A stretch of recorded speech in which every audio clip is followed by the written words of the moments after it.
actually, the answer is no, not really. There are many frameworks that are out there. There's models, depending on what it is you're building. You're going to have to figure out and look at a number of those. But the most important thing, along with all of the research and all of the general information that you would get to look at, is to understand what is important to your company and how does your company make decisions.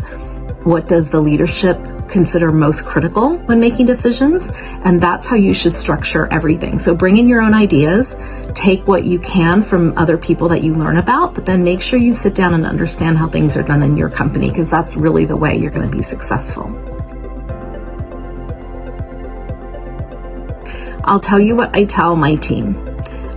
I think data and analytics have come so far and they're amazing in the things that they can tell us. However, they tell us what, how much of something, what percentage of something, but they never tell us really why.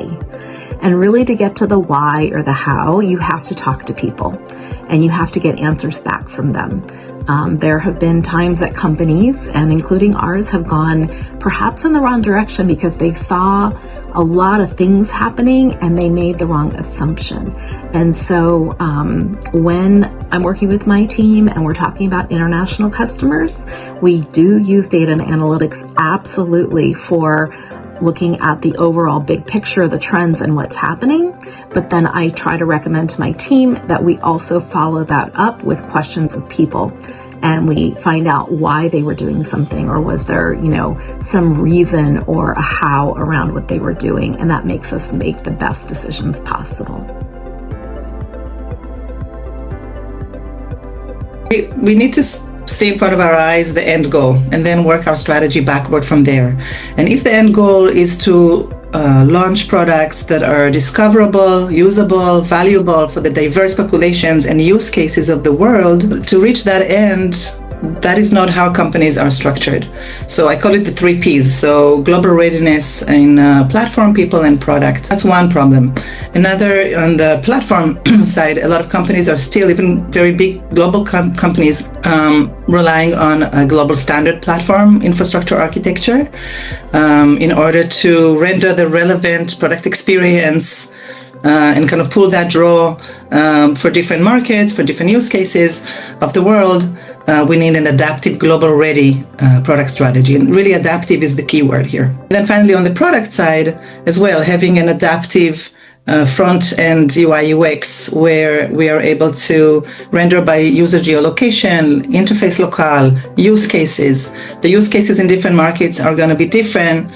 So we need to kind of explore that market by market. Also, we need to rely on data-informed strategy. So a lot of companies still structure their data in the mindset of English or core English markets, so English US or core English, and then rest of the world is in a different bucket. But of course, we need country-level data insights and really even zooming further to higher raise into data insights by specific use cases, specific market needs. So we need an adaptive mindset about international. And international is not a country, and it's also not a feature, right? And rather than splitting our divisions and our product launch strategies to domestic versus international, to see it as a whole, holistic, global, ready, on the go, so that we don't always have to build them, or optimize them for each of our priority markets from the get-go, but they need to be adaptable from the get-go so that when we are ready, we can do that more smoothly.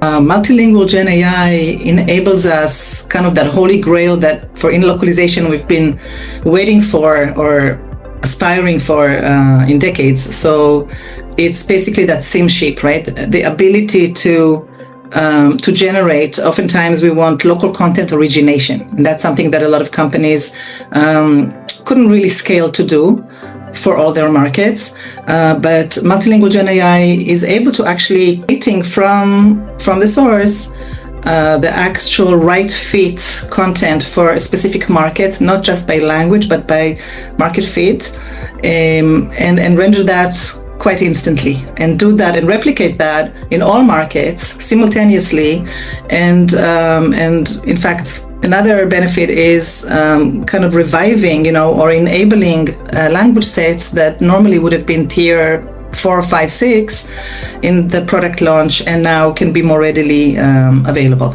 Of course, we're not there yet. The technology, plants that seed for that promise. Already there is very quick and rapid progress in that area. So the whole idea of translation source to target linear process is really now more about circular flow prompting. That's going to lead to very different approach to how we deal with localization and with international product launches.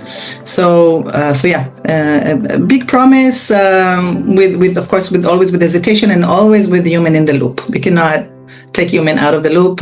We need that gatekeeping always.